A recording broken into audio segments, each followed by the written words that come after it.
England, June 4th, 1944. The men of the armies marched toward the southern ports. Equipment rolled down the roads.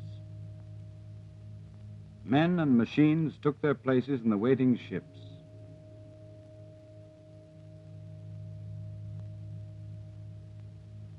The men were British, American, Canadian, some of them veterans of Africa, Sicily, and Italy, some new to battle.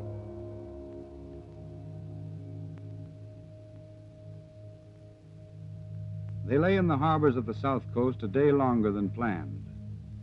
The invasion had been scheduled for June 5th, but bad weather in the Channel had caused a postponement.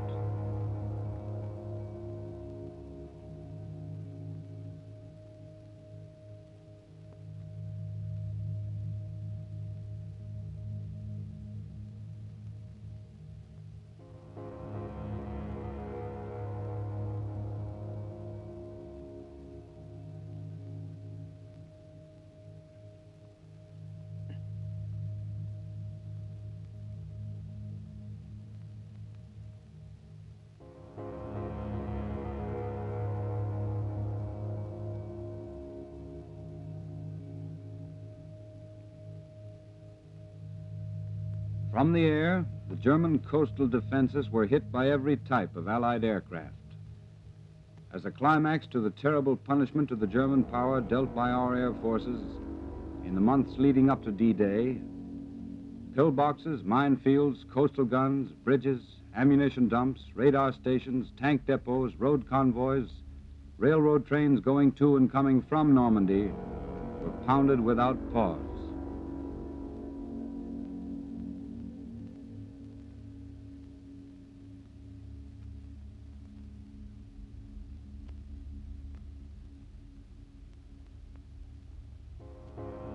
The weather was still bad on the 6th, the sea promising to be choppy and dangerous. But the order was given, and the ships put out of the ports toward France.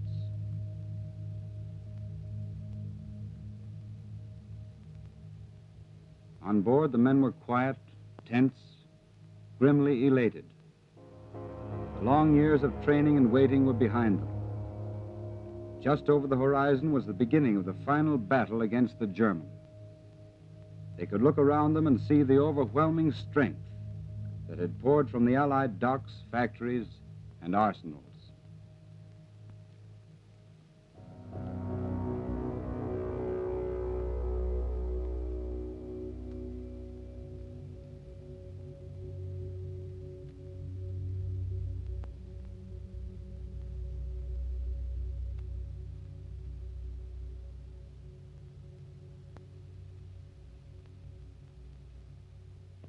General Eisenhower's order of the day was distributed to every man on board the invading armada.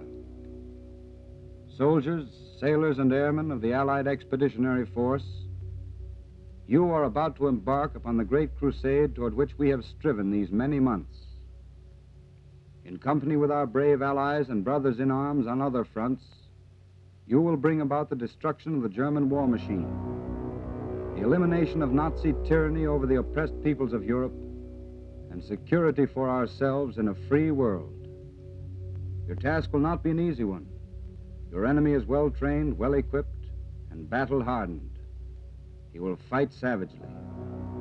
But this is the year 1944. Much has happened since the Nazi triumphs of 1940 and 41. The United Nations have inflicted upon the Germans great defeats in open battle, man to man. Our air offensive has seriously reduced their strength in the air and their capacity to wage war on the ground. I have full confidence in your courage, devotion to duty, and skill in battle. We will accept nothing less than full victory. A screen of naval vessels, from battleships to PT boats, guarded the convoy across the Channel. Back in Britain, paratroopers marched out to their planes and embarked for the trip to Normandy.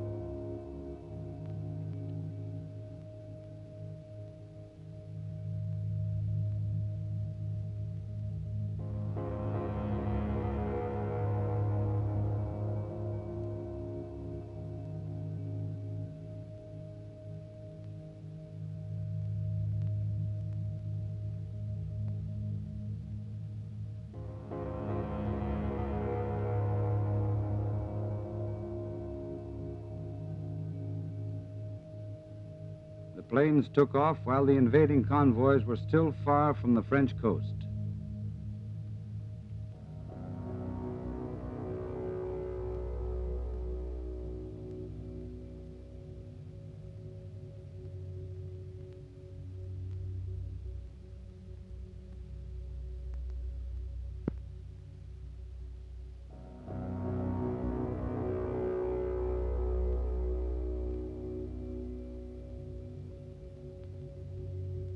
As the ships moved toward the opposite shore, the men on them could see a procession of aircraft preceding them in the early light.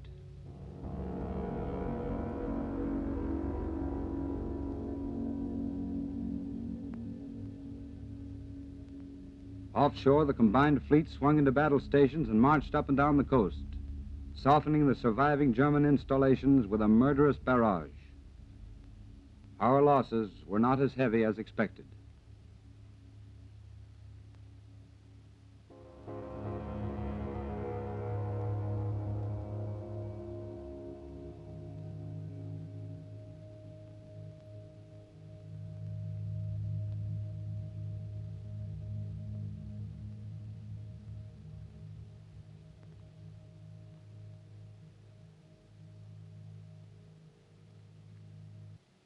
While this was going on, other airborne troops in gliders and tow planes prepared to take off from Britain.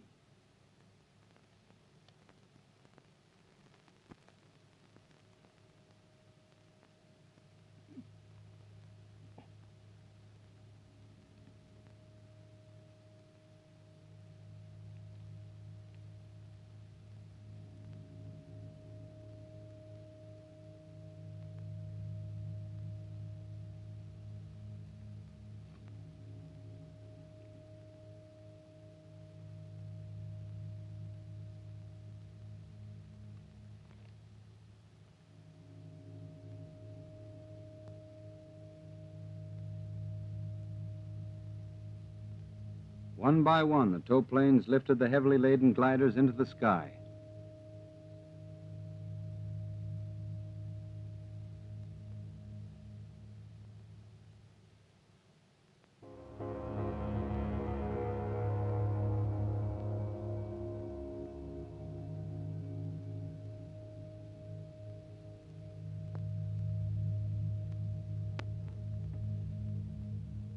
Now the shock troops of the invasion swung down the nets to the landing craft.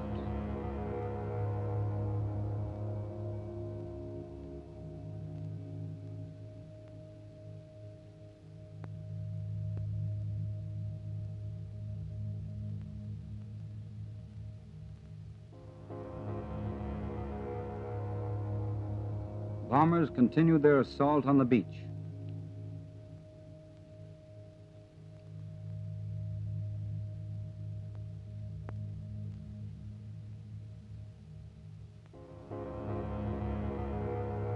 In a duel with a shore battery, at point-blank range of a mile, U.S. destroyer Corrie was sunk. A moment later, the battery that had hit it was itself put out of action by a salvo from the destroyer Fitch.